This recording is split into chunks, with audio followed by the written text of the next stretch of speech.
and then you clear the leg with the other arm. So now you're just kind of like towing them this way, and they're basically horizontal like this. Yeah. And their legs are here, heads there, and you're just sweeping that leg, and then you just spin them around, do the same thing.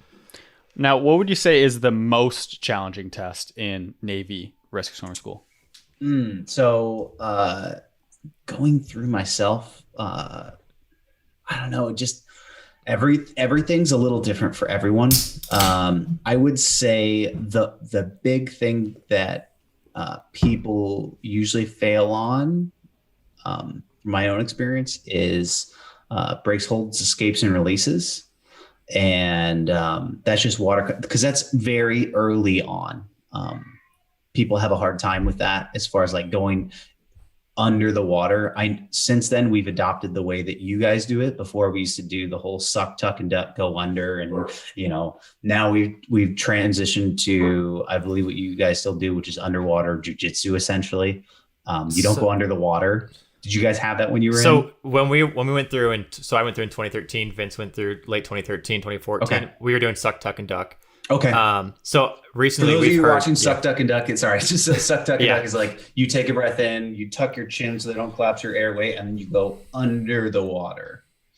Yeah, and like the rationale behind that is when you go underwater, usually a survivor's going to kind of let go, free up, and So yeah, we've heard about the underwater jiu-jitsu, but we haven't really seen it or heard and talked to anyone who actually has done it before. So, were you when you were an instructor, were you guys teaching that, or no? You were still doing Suck, Duck, and Duck? When I got out here to Guam, is when they transitioned into it. So I came out here, had to learn it all, and now that's the standard now. The big thing is you don't go under the water. I'm sure you heard. Which is, it makes sense. But at the same time, like, I understand the process because I practice jujitsu on the side. So the whole point is like, just the biggest difference is they made a couple of things more simple as far as the escapes and the releases. So the escape is getting away, is what I always tell people. And the release is releasing their grasp and then keeping positive control of your survivor and gaining control of them. If you're afraid of losing them. But as far as like the reason why they shifted to this process and not going under the water is because there were issues of guys in like Gumby suits. And if you've ever been, you know what a Gumby suit is, right? Yeah. It's like one of those like kind of survival suits that are really quite inflated. Right?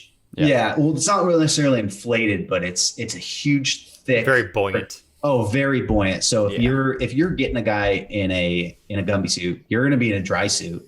Your buoyancy is going to be up there. Their buoyancy is going to be up there, and it's going to be hard to get under the water. That's true. It really is.